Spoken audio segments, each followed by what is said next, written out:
اور یہی تمہارے پروردگار کا سیدھا رستہ ہے۔ جو لوگ غور کرنے والے ہیں ان کے لیے ہم نے اپنی آیتیں کھول کھول کر بیان کر دی ہیں۔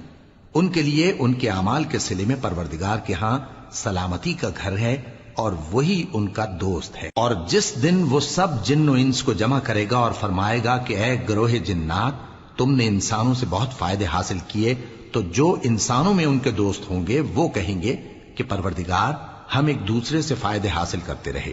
اور آخر اس وقت کو پہنچ گئے جو تو نے ہمارے لیے مقرر کیا تھا۔ اللہ فرمائے گا اب تمہارا ٹھکانہ دوزخ ہے، ہمیشہ اس میں جلتے رہو گے مگر جو اللہ چاہے، بے شک تمہارا پروردگار دانا ہے، خبردار ہے۔ اور اسی طرح ہم ظالموں کو ان کے اعمال کے سبب جو وہ کرتے تھے ایک دوسرے کے قریب کر دیں گے۔ اے جنوں اور انسانوں کی جماعت، کیا تمہارے پاس تمہیں میں سے پیغمبر نہیں آتے رہے جو میری آیتیں تم کو پڑھ پڑھ کر سناتے اور تمہارے اس دن کے سامنے موجود ہونے سے ڈراتے تھے؟ وہ کہیں گے کہ پروردگار ہمیں اپنے گناہوں کا اقرار ہے اور ان لوگوں کو دنیا کی زندگی نے دھوکے میں ڈال رکھا تھا اور اب خود انہوں نے اپنے اوپر گواہی دی کہ کفر کرتے تھے۔ اے نبی، یہ جو پیغمبر آتے رہے اور کتابیں نازل ہوتی رہیں تو اس لیے کہ تمہارا پروردگار ایسا نہیں کہ بستیوں کو ظلم سے ہلاک کر دے اور وہاں کے رہنے والوں کو کچھ بھی خبر نہ ہو، اور سب لوگوں کے بلحاظ اعمال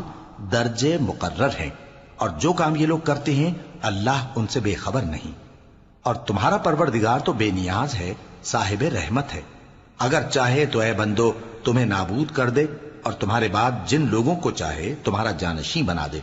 جیسا تم کو بھی دوسرے لوگوں کی نسل سے پیدا کیا ہے۔ کچھ شک نہیں کہ جو وعدہ تم سے کیا جاتا ہے وہ پورا ہونے والا ہے اور تم اللہ کو عاجز نہیں کر سکتے۔ کہہ دو کہ لوگو تم اپنی جگہ عمل کیے جاؤ، میں اپنی جگہ عمل کیے جاتا ہوں، ان قریب تم کو معلوم ہو جائے گا کہ آخرت میں بہشت کس کا گھر ہوگا۔ کچھ شک نہیں کہ مشرک کامیاب نہیں ہوں گے،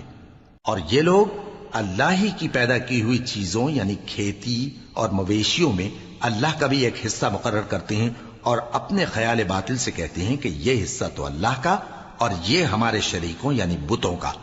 تو جو حصہ ان کے شریکوں کا ہوتا ہے وہ تو اللہ کی طرف نہیں جا سکتا، اور جو حصہ اللہ کا ہوتا ہے وہ ان کے شریکوں کی طرف جا سکتا ہے۔ کیا برا حکم لگاتے ہیں؟ اسی طرح بہت سے مشرکوں کو ان کے شریکوں یعنی شیطانوں نے ان کے بچوں کو جان سے مار ڈالنا اچھا کر دکھایا ہے تاکہ انہیں ہلاکت میں ڈال دیں اور ان کے دین کو ان پر خلط ملط کر دیں، اور اگر اللہ چاہتا تو وہ ایسا نہ کرتے، سو ان کو چھوڑ دو کہ وہ جانے اور ان کا جھوٹ۔ اور اپنے خیال سے یہ بھی کہتے ہیں کہ یہ مویشی اور کھیتی منع ہے، اسے اس شخص کے سوا جسے ہم چاہیں کوئی نہ کھائے،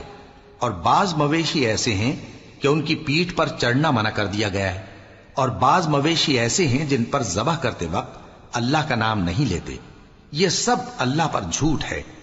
وہ ان قریب ان کو ان کے جھوٹ کا بدلہ دے گا۔